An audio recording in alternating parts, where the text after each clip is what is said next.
Right. What's up, guys? What's up, guy? Anong araw ngayon? Tuesday! Wednesday, pare. Nagdalawa tayong updates. Okay. Wednesday na pala ngayon, mga kaibigan. Wednesday na. Very, very exciting episode ahead. We have a guest, pero mamaya papasok natin sila. Siya! Ayaw kasi namin na nagsusponsor pa ba nandito nakakahiya sa guest. Okay. Kapon, thank you very much to Kusina. Kusina, di ba? Yeah. Solid, sarap ng fried. Sarap ng chicken, pare. Sarap ng chicken. Good job, Marky. Good job ka dun. Okay. Next. I'll be announcing the winners of the giveaway later after the episode, after pag-record namin. Di ako napag-draw kanina. But today, our sponsor is Kings of the Court. Thank you so much, Boss Cholo Legisma and Ma'am Lian and Boss Nico Felicimo for sponsoring today's episode. So they will have 3 winners for their giveaway. 1 shirt, 1 cap, and 1 shorts. Yeah, that's what they gave us actually. So, 1 cap. Ang ganda pa nung lalagyan. Sabi ko, oo nga eh. Lalagyan nila ngayon na. So I have a cap. So what are shorts? Shorts. Ayun, shorts. Oy, alam nila. Shorts ako. Yes, shorts, sir. Kings of the Court. And 1 shirt. Ayan, ganyan din pala shirt ko. Mm-hmm. Ay, may isa pa pala akong shirt. May isa pa. May isa pa dun sa box. Yeah. Tama. Thank you very much, KOTC. Pero yung KOTC, bro, hindi to pandemic business. Hindi, diba? Matagal na to. Sila may hawak. They have a lot of leagues. Yeah. Pero naglaro ko dun sa alumni league. So yun, doon ko sila nakilala. In fact, my first analyst job was with them. Oh, really? What league? Yung isang corporate league nila, parang nice. Oo, basta doon yung first gig ko. Solid. So, thank you very much sa KOTC. Nagano pa ako dyan. Model pa ako dyan. Doon sa isang nirelease sila t-shirt. Feeling ko yun yung pinaka hindi bumente. Hindi, joke lang. Thank you very much, KOTC. Good luck sa mga sasali. Alam naman ninyo, if you're a big basketball fanatic here in the Philippines, for sure, you know KOTC. Kung naglalaro ka dun sa mga liga-liga, sobrang dami nilang liga. Oh. Hopefully, the leagues of KOTC will be back very, very soon. Thank you very much kay Boss Cholo and sa lahat ng mga bumubuo ng Kings of the Court. Yes, sir. Alright. Ano pa ba tayo? Mag-update mo ba tayo? Actually, hindi. Sisend ko na kay Tyler yung link. Tapos we'll wait for him. Okay. I just want to say this. Because people have been on me for yung sinabi ko about Coach Tab yesterday na hindi siya pang pro. Okay. Hindi ko sinabing hindi niya kayang humawak ng pro. Ang sinasabi hindi lang siya bagay. More of hindi ma-maximize. Oo. Yun lang yung sinasabi ko, guys. Kasi people are bringing back 2015 ba yun? Yung nanalo sila na pulo pro tapos si Coach Tab yung coach. Second place lang sila nun eh. Sabi tinalo nila China. Tinalo nila China pero second place lang sila dun. Okay. I'll be honest with you all. I don't remember kasi hindi ganun ka-fond yung memory ko about Gilas. Hindi ko alam kung si Coach Chot na noon, si Coach Yeng o si Coach Tab. Basta people have been saying na okay si Coach Tab kahit pro. Hindi ko sinasabi hindi siya okay. Ang sinasabi ko hindi na ma-maximize. Kasi isipin niyo guys, yung sistema ni Coach Tab is very deliberate.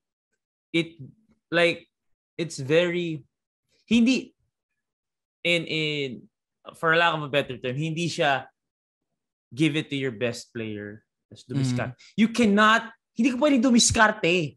He lives and dies by the system. Oo. Kaya kahit si 30 Ravenna naman, 30 could have averaged 25 last nung UAP.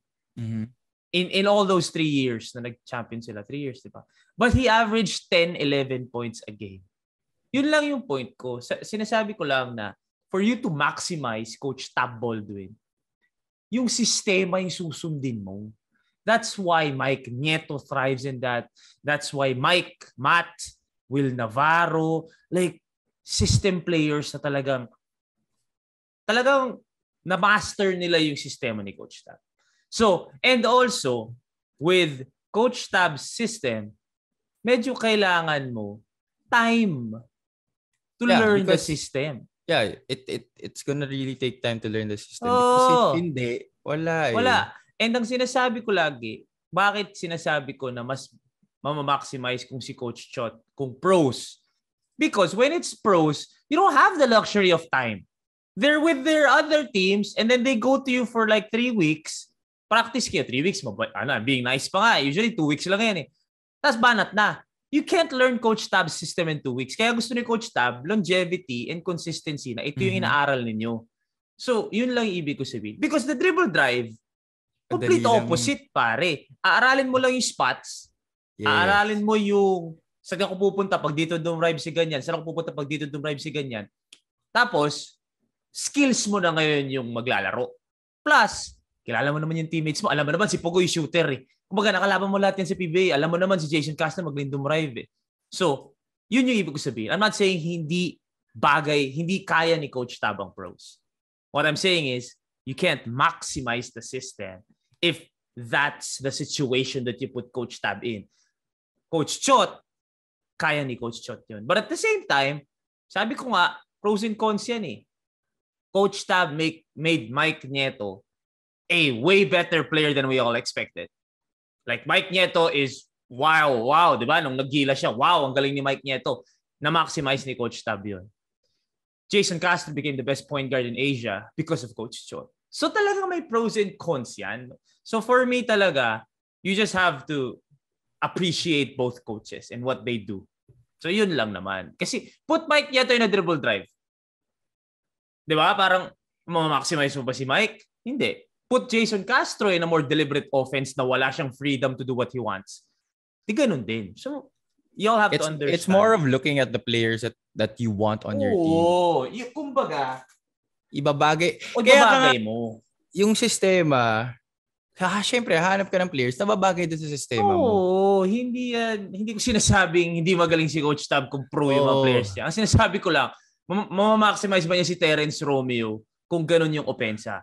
Si Juan Gomez de Leano nga, nagka-problema eh. Diba? Hindi. Yep. Mo ngayon, automatic, Juan Gomez de Leano balik. Yun yung Juan Gomez de Leano, hindi bumagay kay Coach Tab. I'm not saying hindi magaling si Coach Tab. Hindi bumagay si Juan Gomez de Leano. Right away, nung Coach Chot, hey, what's up, Tyler? Hold up. I'll continue my thought. Nandiyan ka na eh. Kasi sabi ko ngayon, so Juan Gomez de Leano, right away, tinawagan agad nung si Coach Chot na yung coach. So that's just the difference of both coaches. But both coaches are very great coaches. And we have someone who has experience with... Have you played for Coach Chot, Tyler? I haven't actually. You haven't, but obviously you're a big fan. Yeah, you're a big fan. Yeah. And now Tyler is currently with Coach Tab sa Ateneo. And so guys, welcome to the show. Welcome to the pod. Our guest today, Tyler Teo. What's up, brother? What's up, guys? Hold on, let me just put on a virtual background. Nasa dorm. Sige, virtual background ka muna. Put on a virtual background. Sa beach, gano'n. Pero nagigets ko sasabi ka, kasi may mga nagsasabi lang na na parang grabe naman yung loyalty mo. Kasi diba, parang may mga hindi ganun eh. Parang hindi ganun. Hindi ko sinasabing we're just stating the pros and cons lang naman. Kasi paano hindi magaling pare? The credentials naman speak for itself. Hindi naman, he won't be that successful naman if he wasn't that good. We're just saying that he needs these kinds of players to be successful. And if he has these kinds of players, di niya ma-maximize. Kailangan mong i-max. Gilas to guys, international competition. Go ahead. So hindi yan, you have to maximize the team that you have. So, si Coach Chot, ito yung sistema, ito yung babagay, pros. And hindi niya kailangan that much time to be effective. Yes, because it doesn't take a lot of time to learn his system. Exactly. So, yun lang naman.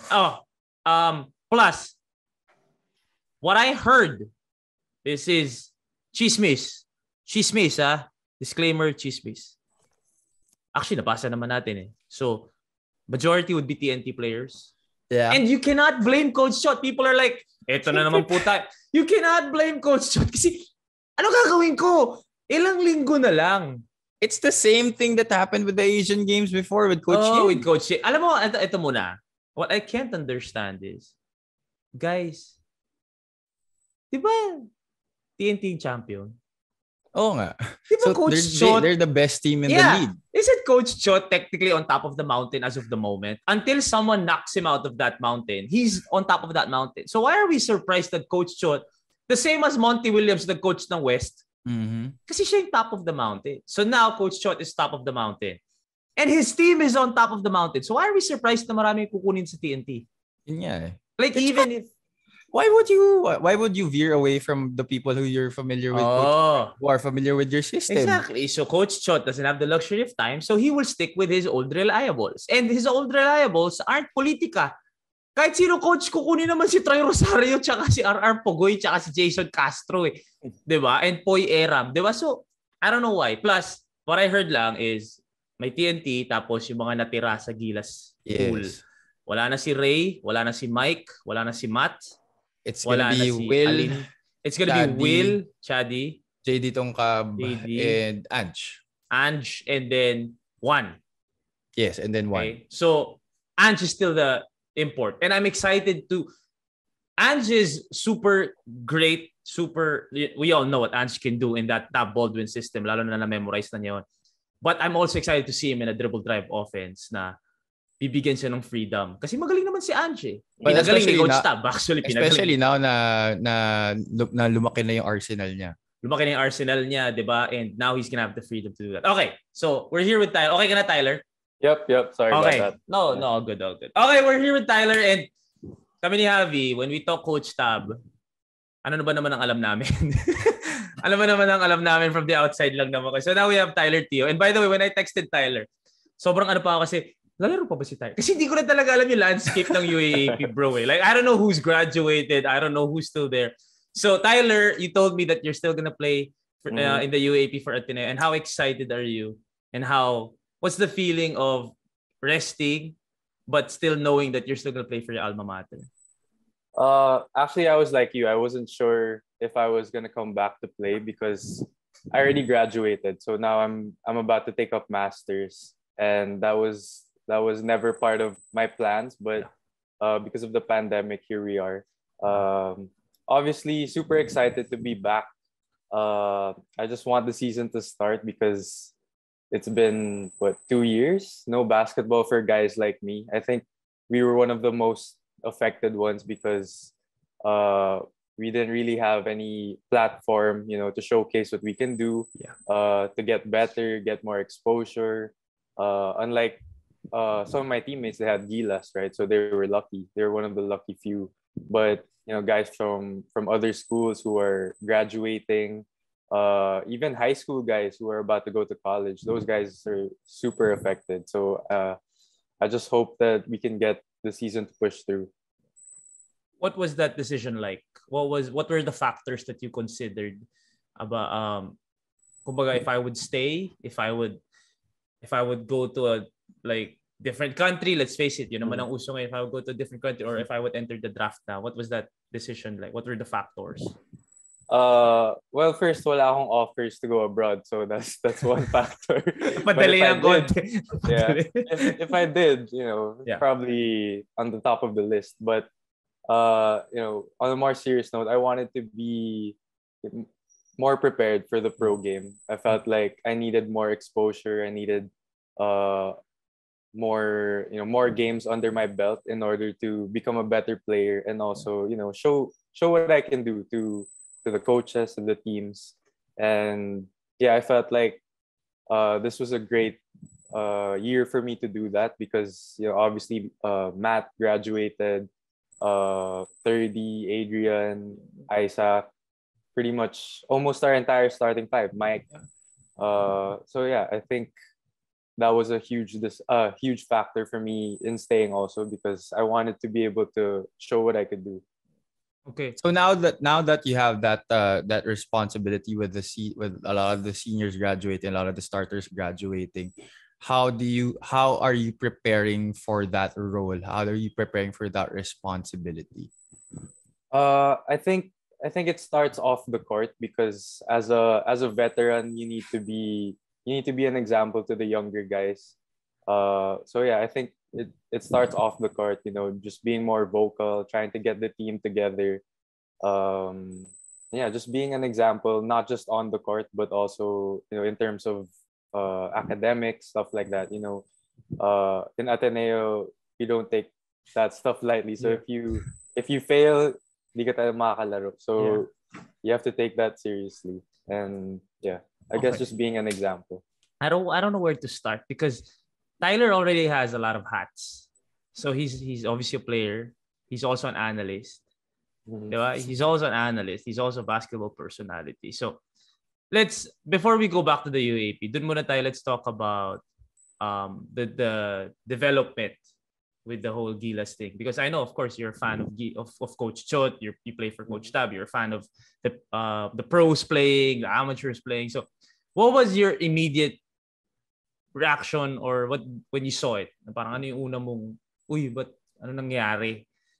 And what was your biggest question? Are pros gonna be playing now or still the amateurs? I think it was more shock because I really didn't have any idea that was gonna happen. So usually mga ganun may mga rumors na, diba? Pakiramdam mo na. Wala eh. Tas coach mo pa, bro. Exactly. I had no idea. So I was shocked. And yeah, I was thinking the same thing. Like, are the amateurs still gonna play? Yeah. The plan was for guys to sign through 2023, right? So it's like the timing was kind of weird, especially because we're about to enter 2023. So that was the weird part for me. Gusto kasi mag-focus sa inyo ni Coach Tab. Baka naman ginugulo nyo. Baka naman kasi nasi-stress si Coach Tab sa inyo. Kaya dumodoble yung stress niya. But now that it's happened, what do you see? Especially because as an analyst, what do you see will be the biggest changes? Again, both coaches are great. We're gonna protect the guest here. We're not gonna let him say something na taken out of context, diba? Kami na lang ni Javi yun. But then, like, what would be the biggest change, do you think? Knowing Coach Chot and playing for Coach Tab. You mean in terms of the system or the system like plus the personnel plus like the whole thing? Well, I think realistically speaking, the personnel is gonna be mostly pros, probably from the MVP group. So yeah, guys like Poy, Pogoy, Jason Castro if he comes back. Guys like that will probably be prioritized and will be the ones who will be allowed to play. So, and I mean, there are pros and cons to that because obviously they're familiar already with Coach Shot's system. So, that would also be the smart choice for Coach Shot because he won't have that much time to prepare. So, yeah, I think that's the biggest change. And in terms of system, obviously Coach Shot with the dribble drive. There's going to be more freedom for the players to create for each other, and I think it's going to put a premium on guys who can create off the dribble, guys who can shoot, off the catch, guys who can attack closeouts. So I think that'll be the biggest change. Kaya binalik si Juan eh.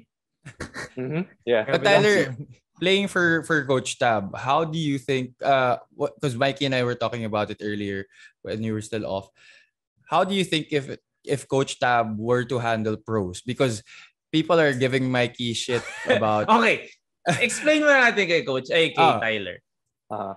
What I said kasi was, to maximize Coach Tab, medyo you need system players. You need system players. You need players who will follow the system because that's the crucial part. The system, yun yung nagpapagaling sa players. So, more or less, you would want to give Coach Tab young ones na talagang makikinig. This is not a shot at the pros. Talagang makikinig, talagang susunod sa play. Because I'm also not saying na hindi naman binibigyan ni Coach Tab ng freedom of players. But you know this, na medyo mas ito yung hanggang dito ka lang pwede. Hindi ka pwede magwala dyan na parang dribble drive na one-on-one tayo, drive ako. Diba? Unless siguro shot clock down. So, what can you say about that na sige, playing for Coach Tab? And also, when you were in high school, bro, you were a one-man team na Tyler, do whatever you want. Honestly, man, when I saw Xavier, ganun ka, do whatever you want. Then you go to Coach Tab na medyo mas tinitame kayo in a way. Kasi, I also said this, 30 could have averaged 25 points a game. But he averaged 10, 11. Why is that? Yeah. Well, you guys are right to a certain degree because yeah, you're right that Coach Tab is definitely a system coach. So players who will follow the system are definitely more valuable. because I mean, if you do your own thing, it's just not gonna fit the team. It's not gonna be good for you. It's not gonna be good for the team. So in terms of like being limited, I guess I wouldn't say we're limited. I think the system, you have to choose to look at it in a different way. You have to use the system to benefit you instead of looking at it like the system is limiting you. The system is actually there to help you get better scoring opportunities. It's there to facilitate better ball movement, get the best shots possible every possession. And while it may not be, it may not show up in the highlights or it may not make you the most popular individual player, but I mean, gets the job done. It wins games. Champion kayo yeah, I mean, it works. So I wouldn't say it's limiting. For sure. It has its own pros, but it will take time. I don't think Coach Tab's system is something you can learn in 2 weeks, man. Oh yeah. It'll definitely take time because there's a lot of Coach Tab's a very detail-oriented person. So it's the little details that he emphasizes that will go a long way in terms of learning the system. So it's not going to take 2 weeks for sure. And evidently, when you look at it, Juan had a hard time because Juan was used to UP. Yeah. Kobe had a hard time because Kobe's used to UP. Even Dave had a hard time. I don't know now because Dave medyo may time na eh. Pero nung unang pagpasok ni Dave sa Gilas, he was used to having the ball and all that. So, you really have to definitely adjust. an adjustment. Yeah, you really have to adjust. Well, how is it adjustment for you, Tyler? Coming from Xavier and then going into Ateneo. In Xavier, you were the man. Yeah, I mean, it was an adjustment because, like Mikey said, I was pretty much given the freedom to run the offense, do whatever I wanted. But I was actually a shooting guard back in high school, so Scorer. my focus was just scoring back then. But when I got to Ateneo, Coach Tab saw the big picture. He saw that I'm not 6'4", 6'5", so he wanted me to play point guard. He wanted me to become a better leader, better facilitator, play better defense, stuff like that I wasn't necessarily used to back in high school, admittedly. But I think it's helped tremendously in terms of my development for the next level. Yeah, I think you and SJ were known scorers in high school. And then when you got to Coach Tab, kumbaga, he lets you score, but he also, it's within the play. Oh, within yeah. the system. I mean, as a point guard, your priority is to run the system first and make sure everything's going well before looking for your own. Yeah, I mean, we all know that in Tab we trust, di ba? Alam naman natin lahat yun. We're all fans of Coach Tab's system. We just also don't want to be toxic na wala si Coach Tab. We don't know why. He's saying he wants to focus on Ateneo. We have to respect that reason na lumabas sa media. But we also can't be toxic towards Coach Chot na Coach Chot na naman, bara-bara na naman. But we also have to, I think we all agree in this, at least in this whole, the three of us, that Coach Chot is great in his own, in his own regard. So what have you seen from Coach Chot? I'm sure you watched the 2014 Gilas and all that. Like, how excited are you to see that back with Gilas? I'm excited because, I think dribble drive is actually the strength of most Filipino players because, we're used to like creating for ourselves and then dishing out, dribble drive, penetrate to the paint, then kick, stuff like that. So it has some pros and cons because when it comes to the international game, people are going to be, way, way bigger. They're going to be faster. So it might be tough. But at the same time, if people buy into the system of Coach Shot, then I don't see why it's going to be a problem. And mas madali mag-buy-in, Javi. Yun nga, kasi bro. Doon ka nasanay. Coach Tab is on a league of his own. Is in a league of his own. Like, I don't see anyone in the Philippines right now who coaches like Coach Tab. It's different. He really brings a different perspective to the game here because he wanted to bring in the European style of play here. And he wanted to really change the culture. So what I think a lot of people didn't really sit well with that. Yeah, and what I'm trying to say is when you're younger, you get used to dribble drive. Kahit naman sa kanto, pare, dribble drive yan eh. Di ba? Pag nag-2-3 yung kalaban, drive. So, when you get to Coach Chot, parang feeling ko it's more Pinoy. Honestly, it is talaga. Sinabi mo naman, it is talaga. So, you really need to give Coach Tab time if you want it to work. You can't give him 2 weeks. You can't, yung exactly nagagawa ni Coach Chot na 2 weeks before the window, darating yung mga players, practice dribble. I've been in one of those practices before kasi kulang sila sa player, kinailangan nila ng mga extra bodies. So tinawagan nila ako, pumunta ako. Bro, sobrang tinuturo lang niya yung spots. O go. Kumaga, lalabas din niyo yung galing ninyo. Pare, sina Kiefer, nagkagaling, di ba? So, there are pros and cons in anything. I think in anything naman. And I've never actually experienced dribble that drive system under Coach Chot, so I wouldn't know. Oh, pero like ikaw, Tyler, knowing you would also, you're effective with Coach Tab because you've spent how many years already with Coach Tab? I don't think you were effective right away. Oh but yeah, it once definitely you bought, took some time. Oh, it took some time. But right now, feeling ko, lagay ka lang sa dribble drive. Magaling ka na eh. Like everybody's good eh. You just need to learn the spots of where to go. So again, pros and cons yan. Now with Coach Tab, bro. I just want to talk about Coach Tab because si Coach Tab yung talagang obviously reached levels na nagulat tayo, di ba? With especially the all-amateur lineup. Di ba? Yep. What did you see nung sa team na binuo ni Coach Tab? Sino yung tingin mo that should stay within Gilas because they're the future? Yung mga amateurs, brother, not those guys. The ones where wala na sina Dwight. Wala na yung mga yun kasi na yun. Established na yung mga yun.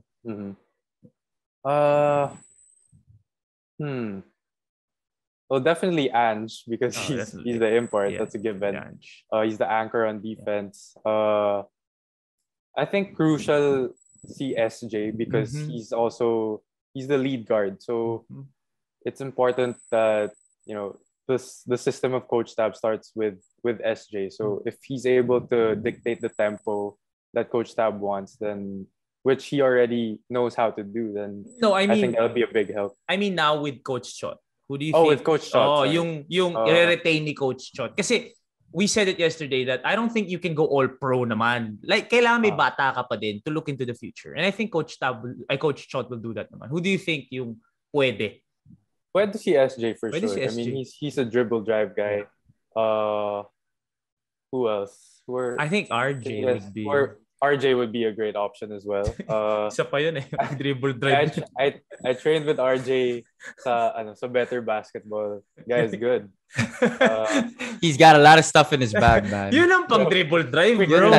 Yun talaga. Respect. It's in the name pa lang eh. Pangalan pa lang eh. Pang ano na kagad eh. Diskartehan mo. We also brought up Carl Tamayo. Oh yeah, for sure. That guy is, I mean, he'll fit any system. Yeah. Any system. 6'7" wing. Yeah. Galing. Pero feeling lang namin kasi, nung nanonood si Coach Chot nung huli, feeling ko nakikita na niya si Ranidel eh. So, feeling ko yun na talagang gagawin niya kay Carl. Stretch 4, no? Yeah, yung talagang gagawin niya Ranidel. Tapos, what about JD Tongkab? Oh yeah. Definitely a dribble. The UP boys UP actually. UP The boys. UP boys dribble drive. Mga UP boys bakaw eh. Bakaw lahat yan eh. Kulang isang bola. Hindi ko sinabi yun. Pero okay lang. Galing naman sa amin eh. Galing naman sa amin. Totoo naman eh. Totoo naman eh. Di naman namin ipagkakailayan. Sinasabi ko dito, Tyler. Ito, sinasabi ko dito. Pag nilagay mo si Coach Tab sa UP roster nitong huli, baka, baliktad eh, hindi makakalbo si Coach Tab eh. Baka magkaroon ng book si Coach Tab sa stress na dadaanan niya na player mo. Richie, Juan, Javi, Bright, June, Kobe. And that's not a shot ah. Talagang iba lang talaga. Different styles. That's why and Coach Bo, it's managing egos. That's why it was funny to me when people were saying, kung si Coach Tab lang yung coach na UP nag-champion yan. And I'm like, no, man. Kung si Coach Tab yung nilagay mo sa UP, unang-una, hindi ganyan yung team ng UP sana. He wouldn't get that many ball-dominant players. That's why Coach Bo was still the perfect coach for UP. That's what I believe in. Kasi, can you imagine Coach Tab with that kind of lineup? Ano yung unang gagawin ni Coach Tab doon, Brad?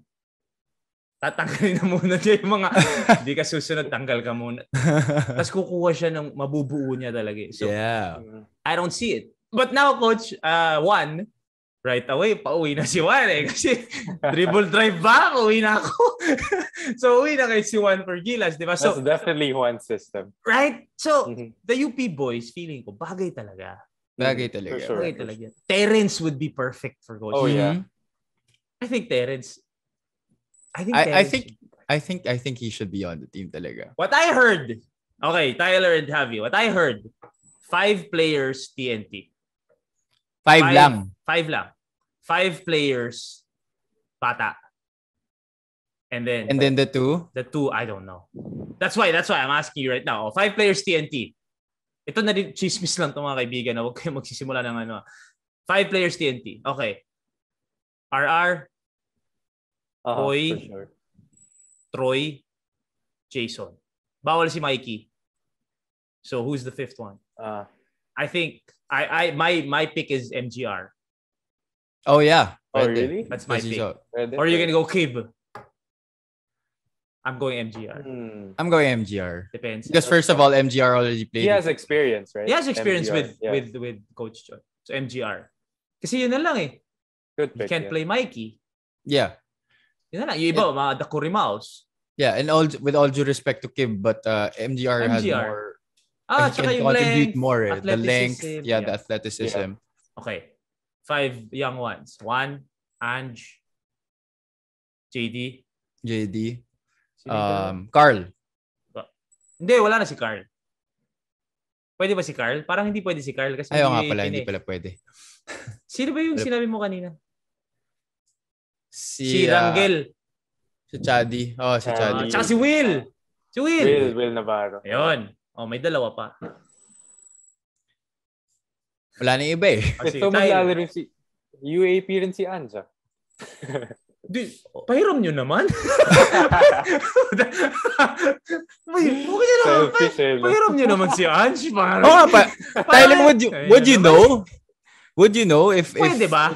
Pwede ba? I don't think he knows. No idea. And even if he did, he wouldn't say. But no idea. Yeah. Hindi nga niya alam na magre-resign si Coach Tab eh. Diba? I think they're all just focused on the UAP at the moment. Diba? So, but, pwede naman siguro. Kasi kung hindi si Ange, sino pa yung magiging naturalized natin? Wala na. Si Marcos Doubt hit daw, pare. Malabo na, pare. Wala na sa... I think Ange na yan. I think Ange. Okay. Pahiram nyo naman, Tyler. Inangkin nyo na naman. Tatalunin nyo na nga kami ulit lahat dito. Pahiram nyo. Okay. Dalawa pa. This is a thin list. Dalawa na lang eh. Kapon, nag-throw kami ng names. Parang 20 ata yung tinapon namin kapon. So, thin list of 2. Okay, we have to be really strict. We can't just throw names out there. So take out the UAP players. Take out the UAP players. PBA lang. Thin list. Calvin, Terrence, Bolik, Junmar. Bolik would be dribble drive Bolik. Mag-wild si Bolik dun, bro. Inspired pa naman ngayon yun. Di ba? Would you put Terrence or Bolik? You have to choose. Terrence or Bolik. That's tough. That's so tough. Ooh. Pero ako, international. Ang galing din ni Terrence sa international play. Pare. Nakita mo naman kung parang ginawa niya eh. Si Bolik. Dalawang idol ko yun. Dalawang idol yun, pare. Legit, man. And only Coach Chot can maximize, well, other than Coach Leo, can maximize Terrence like that. Si Coach Chot yan, di ba yung coach niya nung nagwala siya nandun si Jordan Clarkson, tas si Coach Chot. Yeah. Yung gumaganon si Jordan. Coach Chot yan. Sheesh. I mean, if you're looking strictly at dribble drive, you'll have to go Terrence, right? Because, Terrence, no one-on-one eh. Strictly one-on-one, go with Terrence. But I think Bolik is a better pick-and-roll player. Yeah. So if... I don't know, I'm not really that familiar with Coach Shot's system. Not sure how much pick-and-roll they run. But yeah, those are their strengths. And Bolik is more of a facilitator. Yeah, than Terrence. Terrence talaga. The problem with Terrence is, kaya talaga niya shumut kahit kailan niya gusto. So I think if you have that much talent and that much skill, ikaw din parang, Ba't ko pa ipapasa? Kaya ko i-shoot to. Diba? And Ganun every shot is a good shot. Every shot is a makeable shot. Oh, so never disliked the shot he didn't want to take. So Tyler is still, you still haven't answered the question, bro. This is shoot first, bro. You gotta pick, bro. Okay. Hindi tayo pwede playing safe. No disrespect, but I'm last gonna go pick with ka. Terrence. Okay, Terrence. Sorry. Sige, go. Terrence. Wala kang mali eh. Wala pala. Wala talaga, pare. Okay. I'm going Bolick. Just for his height compared to Terrence. Yung height ni Bolick medyo That's true. Big guard eh. Pare, if you guys haven't seen him in person, parang malaki si Bolick. Yeah, he's tall. Matangkad siya, bro. So, and he's long also for his height. Pause muna tayo kasi sabi ko malaki, sabi mo long. Wait, pause. Okay, ready again. Okay, tuloy tayo. Yeah, I go Bolick. Sige, ikaw, Javi. Sino? Terrence. I'm not even. Terrence. You can't go wrong naman eh. Just for the fact that Terrence already played for Sandali lang. Bakit Terrence ka bigla? Top point guard mo sa PBA, si Bolick. Nalilito na ako sa'yo, Javi, ha? Kasi nga, Terrence already played for Coach Chot. So it wouldn't be hard for him to adjust. Okay. I was gonna say that too. That's my reason too. Yeah. Oh, totoo naman. Situational naman to, Mike. Hindi naman to PBA eh. Gilas to eh. Bolick doesn't need to adjust. Coach Chot will be like, get the basketball. Be like Mikey Williams. Oh, then take us home. Bolick. Sabi mo naman walang mali dito eh.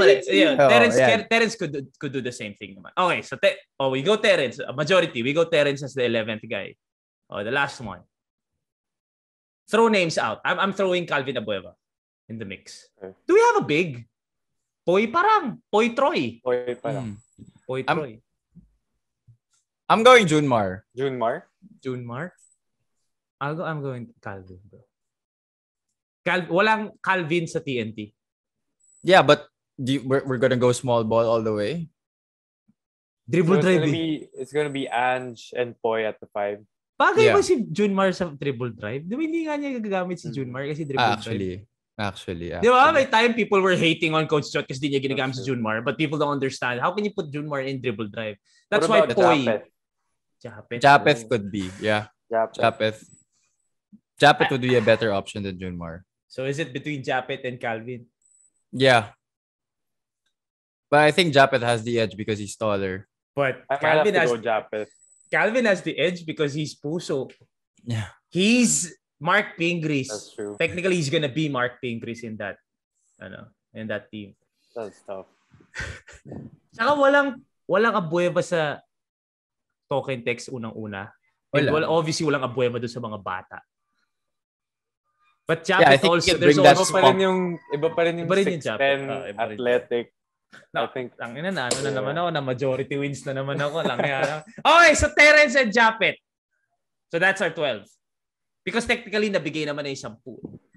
So you're going Terrence and Japeth. Hindi natin nalagay si Matthew Wright, CJ Perez.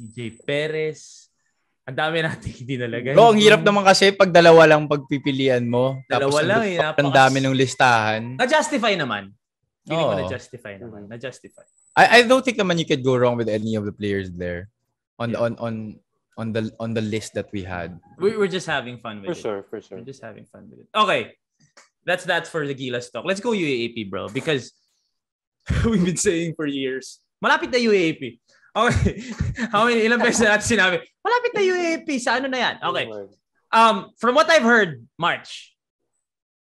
Yeah, that's what I've heard too. You hear the same thing. Okay, March 19. Parang ganun nga yung narinig ko, honestly. Like March that, yeah. 19, di ba? Okay, malapit na yun. What are you do you even know kung sino yung mga makakalaban ninyo? Like, honestly. I mean, I have some idea, but in terms of full rosters, no idea. Like, even some of the imports, I don't know. Marami ng bago rin eh. I think we have news of UP because obviously Coach Goldwyn is there, so I knew boys. Mm-hmm. FEU, RJ, Ano Nuevo, di ba? And then you guys, ikaw, Mamuyak, SJ, Dave, Ange, ganyan. Yung hindi natin alam yung mga tipong Adamson. Mm-hmm. Coach Nash. Especially Coach Nash, bro. UE, Coach Jack.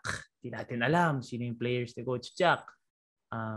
What about UST, Lasal? lalo, bro. Di natin alam sino yung UST. Oh, UST, Di wala. pa nga natin alam sino coach eh. Sino ba coach? Wala pa. No idea. No idea, di ba? So we don't Wala know. pa. Lasal medyo may idea. Lasal medyo Evan, Nonoy. Evan, Nonoy. I think, wala na si Encho. So sino yung galing Adamson dati?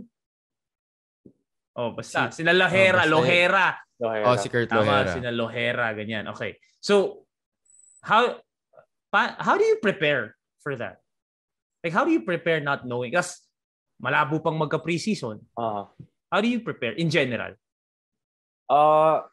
Well, Coach Tab's philosophy has always been just to focus on what we do. So what the other teams are getting, I mean, what they're doing is completely irrelevant for us. So we're just trying to focus on ourselves, getting back in playing shape because it's been 2 years for most of us. Yeah. And obviously learning the system. So it's those two things, I think, as of now, our top 2 priorities, getting back in game shape and learning the system of Coach Tab. Medyo stupid question yung tanong ko kasi sila yung champion.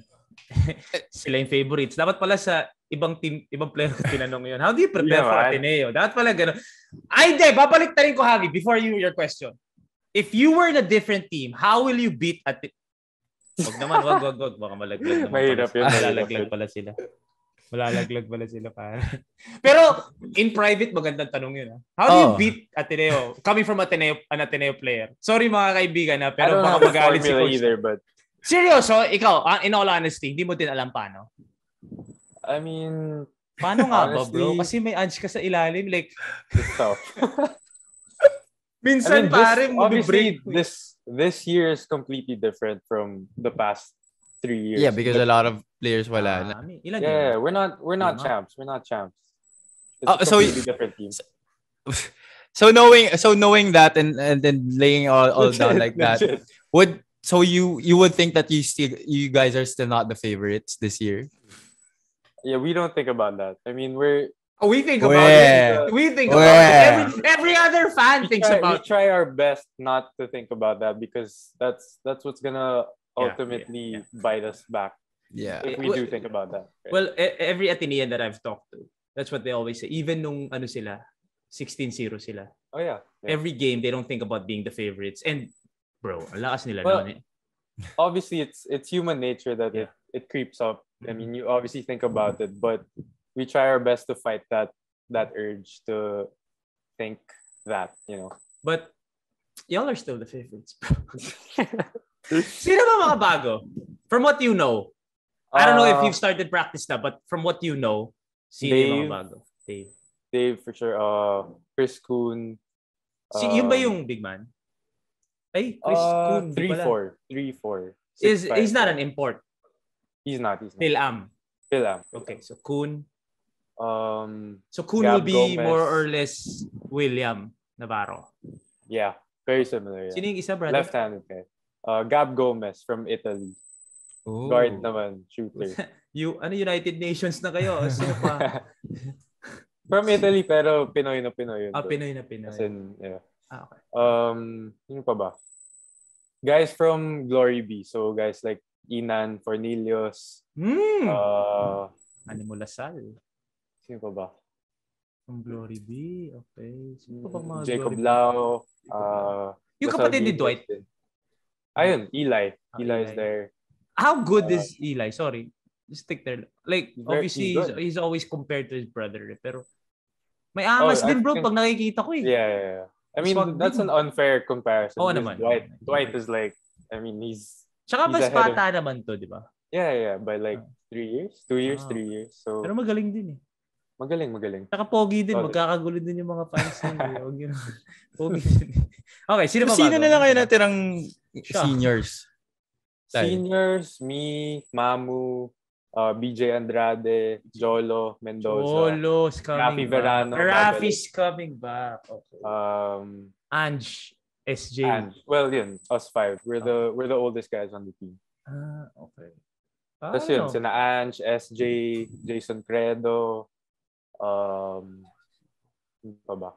Pero ganyan din kaya yung mindset ninyo that we're not the favorites kung nandyan si Dwight?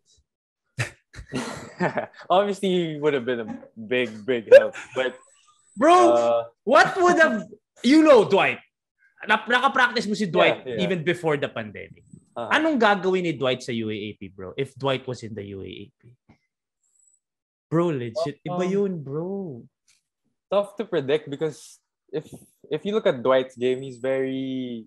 Parang the way he scores is very quiet. Effortless. Like, hindi mo mapapansin, biglang 20 points na pala siya off of catch and shoot threes, fast breaks, cuts, mga ganun. But he can 20. Also create for himself. But he would have averaged 20. 20 in the UAP? That's hard. I mean, kung pabayaan ni Coach Tab. Oh, yeah, for sure. But Coach Tab's system... Mga 18, ganun. 15 to 18. But we saw it sa bagay, sa Gilas, ganun din naman siya. Oh. He mixed well with that. He adjusted well with the system. Actually, yun nga. Si Dwight is one of those guys na kahit sa ang sistema, magiging effective. I mean, that speaks a lot about his game, how he's able to adjust. I think he was averaging 18-20 points on sa Clark bubble. Yeah, that's true. Yeah. So, who among the seniors now are those who you feel like would take the next step? Because, nawala na yung ano ninyo, bro. Yung shadows ninyo eh. Which were the... You guys are stepping in now. Wala na, you weren't overshadowed na by 30 na Nieto twins and all that. So, who among the seniors do you think would make that next step? Well, we all, we talk amongst ourselves that we definitely all want to step up, and we feel like this is our season to step up. So I wouldn't choose just a few guys. I think it's all of us, and it's on us to also step up because the opportunity is definitely bigger than it was before. So it's up to us to grab it. Ako, para sa akin, ikaw tsaka si Mamu. Because for sure. I mean, SJ kahit pa paano nakita na natin. Oh, yeah. Gilas pa. Ange, obviously. SJ and Mamu. Because Mamu would have more minutes now. Mm-hmm. Those were two guys nakaposisyon niya, Mike and 30. Mm-hmm. And Adrian, tatlo. Oh, Adrian was like the defensive guy. Mm-hmm. And then Mamu now, alam naman natin magaling din depensa si Mamu. And then you, without Matt, would be a big boost din sa ano mo. Ilang years ka pa ba, bro? Isa pa ba? 2 playing years. Matagal pa 2 playing years pa pala. Mamu, 1 na lang. 2. Lahat kami 2 playing years. So napaganda pa yung ano mo. Napaganda pa yung sit out mong first year mo. Yeah.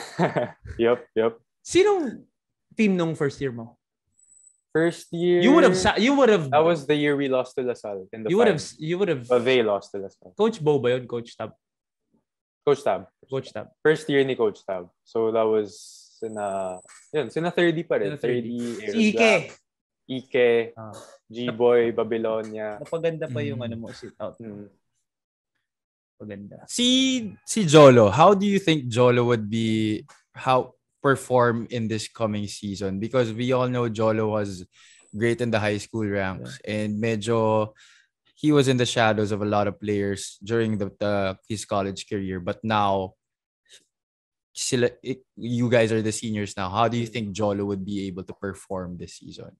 I think he's going to step up big time because obviously we all know he can shoot. But I think what he hasn't shown in the previous years is his off the dribble game, which I think he'll be able to showcase more with more opportunity this year.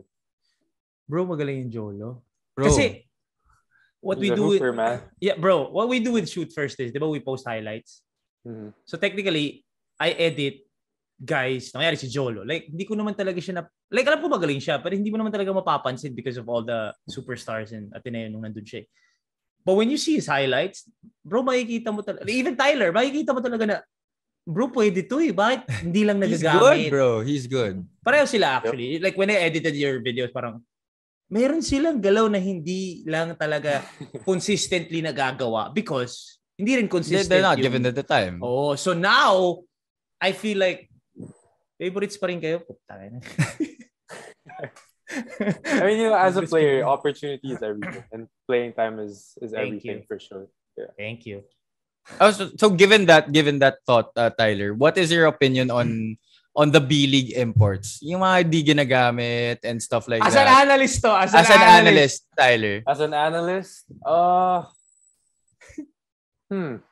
Import well, bangko. I'm not really sure what's going on with them and the coaches there, but obviously it's probably disappointing for them. But at the same time, as a player naman, I wouldn't do anything different if I were them, because it's still the B League.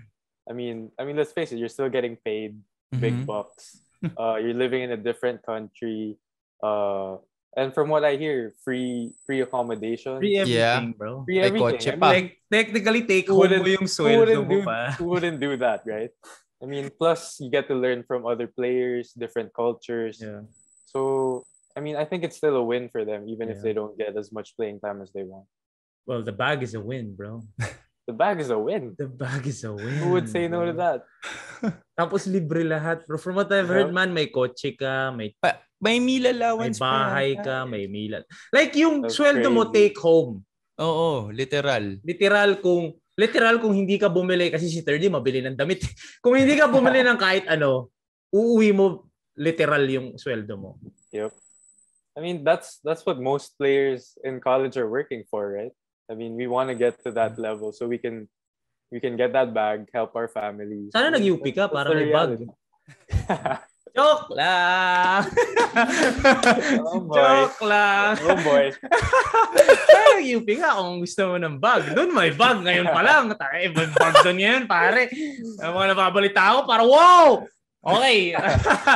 Minsan talo pa ang mga semi-pro team eh. Bro, iba talaga. I'm sure Tyler has heard about UP. I've heard some stuff. Yeah. Iba. And people think ganun din sa Ateneo. And I want No. to hindi. No, it is really not. Sobrang overhyped yung alaga sa Ateneo. Guys, Ateneo is very practical. But They give you what you need. yeah. I mean, But I think they take care it's of us. alumni Yeah. I'm not saying these guys na alagaan, pero hindi naman yung spoiled na Not parang. Not like that. Not like that. You But guys I think aren't there are the certain highest paid. alumni. I think there are certain alumni that give Parang may program sila na gifts for to one certain alumni, players. parang may isang player, parang ganon. Pero it's not Hindi what ako kasama sa program na yun. lahat pala may gano'n siya lang pala wala. Sign up for that. Taga-savior ka raw kasi Tyler, di mo na raw kailangan. Hindi, pero people think lang kasi that Ateneo is spoiled the wild. No, man. Nah. Even when I talk to Ange is not. Ange, nagta-tricycle si Ange nung first few years. Paano siya nagkakasya sa tricycle, pare? Oo, nagta-tricycle siya. Matindi doon. Best friend pa niya si Will. Oh. So, dalawa pa sila ni Will. Nagkakasya Dorm boys. Kung ako yung tricycle doon, di ko tatanggapin yung ride na yun. Sisirain ko. Bro, baka ma-flatan yung sidecar ko. Bro, legit, lalabas daw si Ange nung sidecar, pare, pupunta UP Town. So, they're very humble as it is, even if they are. championships and all that. Okay, outside of basketball, brother, before we let you go, obviously, the pandemic and all that, talagang na-hone and nakita. I think with a lot of players, kahit ako sa pandemic ako nabuhay, Sean Ildefonso became a known personality because of and you as well. How is it? Did you ever see yourself na you use your voice and your platform to talk basketball? Honestly, no. I mean, before the pandemic, I was just focused on, just playing ball. I just wanted to become a pro basketball player. But, I mean, thankfully, opportunities opened up. Shout out to Smart. I mean, you were on that show, right? Yeah. Smart Swag. Yeah. I think it started with that when we talked about the NBA finals, stuff like that. And then, eventually, yung NBA hype naman opened Hindi ka up. ba before the pandemic? Wala talaga? Meron ka na. In terms of analyst? Yeah. So you were never tapped? I don't think so. Okay. So talagang during the pandemic? During the pandemic lang talaga. Saka before the pandemic, sobrang busy din talaga with basketball class. Yeah. So I think that's one good thing that came out from the pandemic. I was able to take a step back from just being a player. Yeah. I was able to look at basketball from a different lens, as a media guy. Can't believe I'm saying that. But it's definitely it's a great experience. I mean, you just talk about the game that you love, and I mean, what more can you ask for, right? So I'm super thankful for those. Were there kumbaga, were you doubting yourself nung una nung nag-reach out sa'yo na parang, we're gonna talk about the game and all that? Kasi we were players once and it's like, you never really see yourself as someone who talks about the game. You just play the game. Yeah. So were there like second guesses? For sure. I mean, coming from I was just a basketball player, not really the most vocal off the court. But then these opportunities came. I was like, me? You sure you want to get me? But like, at the same time, I think I was able to bring something to the table with my knowledge, and it was fun. I learned a lot. I was able to work with a lot of great radio personalities, guys who were very experienced in that field. So at ang gugulo nung mga yun, bro. Sobra. Bro, if you're in a room with Tin, Carla, Sam, Mick, like that, ang gulo nun, but it was so much fun. I know, it's for fun, for sure fun, but ang gulo nung mga yun, bro. Sobra. Nakakapagod sumabay dun sa mga yun, bro. Kahit ikaw sinasabi mo yan, Mikey, nakakapagod sumabay. Ikaw na yan, ha? Ay, hindi. Ako medyo Baka sila pa mahirapan sumabay sa'yo. Bro, nung nag-smart swak ako, pare. Nahirapan ako sa smart swak. Because admittedly, that was my first show in a long time na hindi ko show. So it was hard because you're sharing already like the time with everyone else. So parang, okay, I have to be wary of how long I'm talking. Ganyan. Yun din yung mahirap. Kasi dami nyo eh. Like, so ang dami ko pang hindi nalabas. May guest pa. Tapos syempre, you'll give the guest the time. Guest niya siya. Exactly.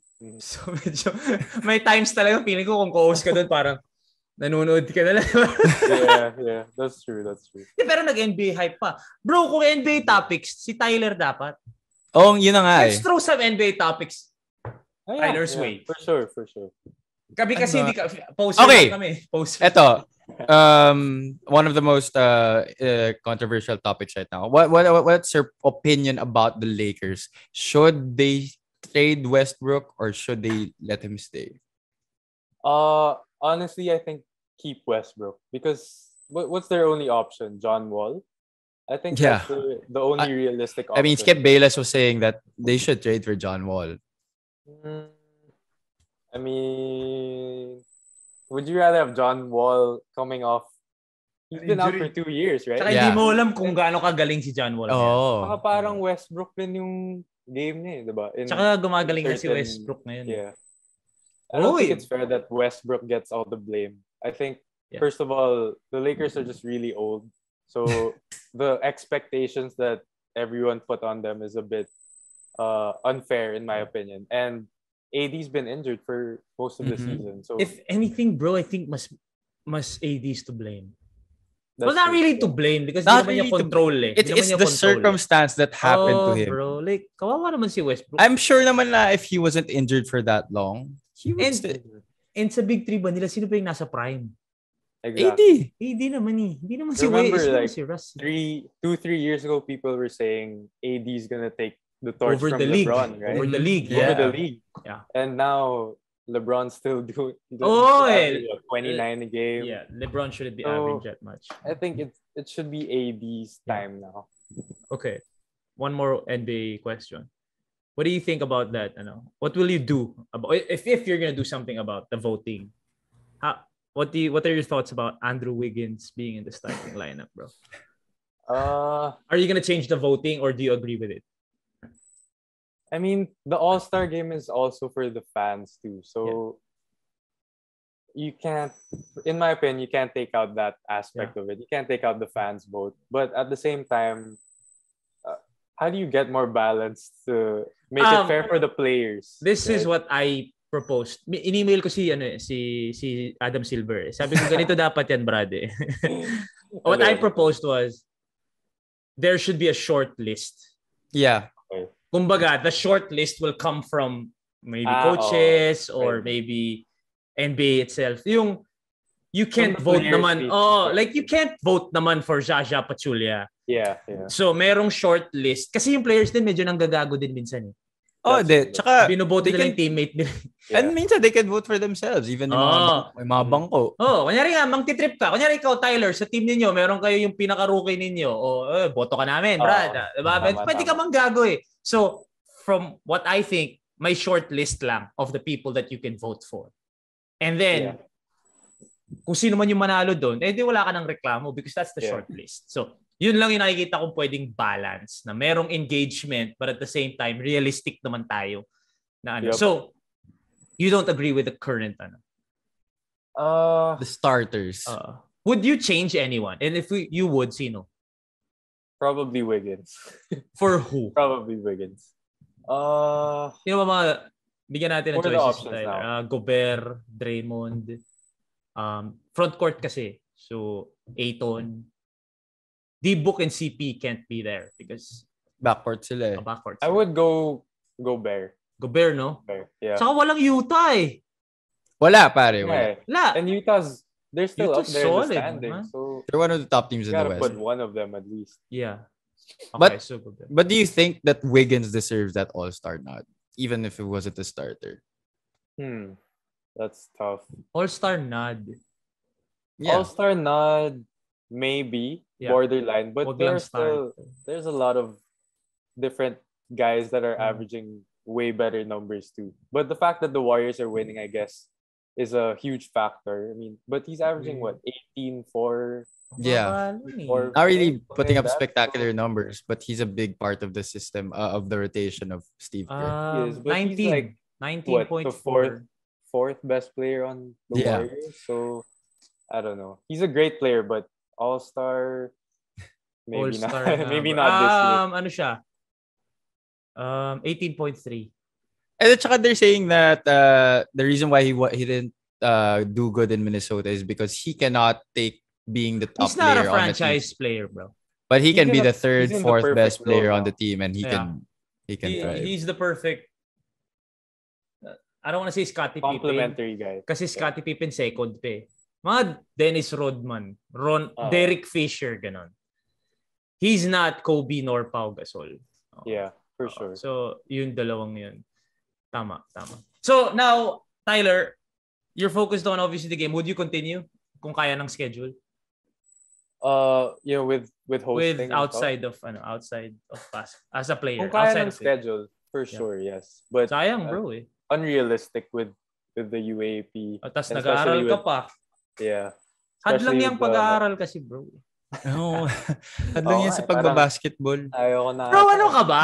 Honestly, kasi from my experience with Savior Boys, Jarrell, Kyles, Jet, puro studios eh. Puro grade conscious. Grade conscious ka din. Honestly. I mean, Hooper I care about my grades, but at the same time, hindi ka naman GC na. I'm not an honor student or anything. So, chill ka lang. I'm at that level. Chill ka lang. Kumbaga, hindi ka naman babagsak. Find the line, yeah. Hindi ka naman babagsak, pero hindi ka rin naman iiyak pag hindi ka Dean's Lister. Oh, no. Of course not. I've never been Dean's Lister. Never been. Last question na siguro, Tyler. Sige, go. Before, you mentioned kanina 2 playing years ka pa. Yeah. Are you gonna finish it? That I am not sure of. But for sure playing the first year. But nandiyan ka na eh. Yeah. Depends on a lot of factors. So I'll get back to you after the first year. Before we let you go, last question, bro. After your UAAP, if you have offers from both, this is not toxic at all, pero ikaw personally, if you have offers from the B League, let's say, pero nandun ka din naman sa draft, kunyari sa stock, may stock ka sa draft ng PBA, would you try your chances muna abroad and then come back, or straight away PBA? This is like hypothetically after the season. Yeah, no, after like tapos ka na sa UAP. Regardless if after the season or after the following. I guess depende rin sa team, sa Blackwater. The finances also. Joke lang. Sa akin galing. Ina mo. Sa akin galing yun. Ayup. Hindi, like honestly ka. Marami yung nagsasabi na mas okay pa na you get to one of the lesser known teams, but you get an opportunity instead of Exactly. playing for a championship team, but you're just on the bench. So I mean, as a hooper, I would rather play also. So that's also a factor. Kanyo, may nagvo-volunteer. B-Watts, si Tyler Teo nagvo-volunteer. And I think they have a lot of draft picks in the upcoming draft. Madami. But very bright future. Parang yung bright future mo, bro, never na natigil. Oh my. It gets brighter and brighter. Natigil kasi 2 years eh.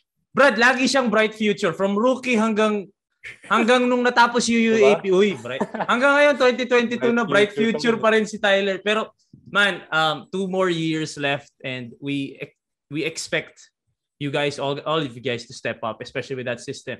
And also with the exit of your main guys. So, it's gonna be a totally different Ateneo squad that will be fielding dito sa upcoming UAP. Sana totoo matuloy na sa March. But we wish you the best of luck and thank you also for your time, brother. I know you're very, very busy right now with everything you're doing. And good luck to on both the season and also your life off the court. And pare, stay healthy lang lagi, ha? Yep, thank you. Yeah, Thanks for having me, guys. Brother, Thank you, Tyler. If you have time, we'll invite you to the community. I'm sure they all have a lot of questions for you. Daming players doon and the fans can just ask questions. It's really a non-toxic and it's a non-toxic community, safe haven. Lalo na pag wala kang magawa, pwede doon. So, we thank you again for all the support, everyone. KOTC, thank you also. The name is Mikee Reyes. This has been Avi Palanya. Take care of yourself. Take care of yourself. Peace and love. And we'll see you all tomorrow. Thank you, Tyler. Thank you, Tyler. Ingat ka.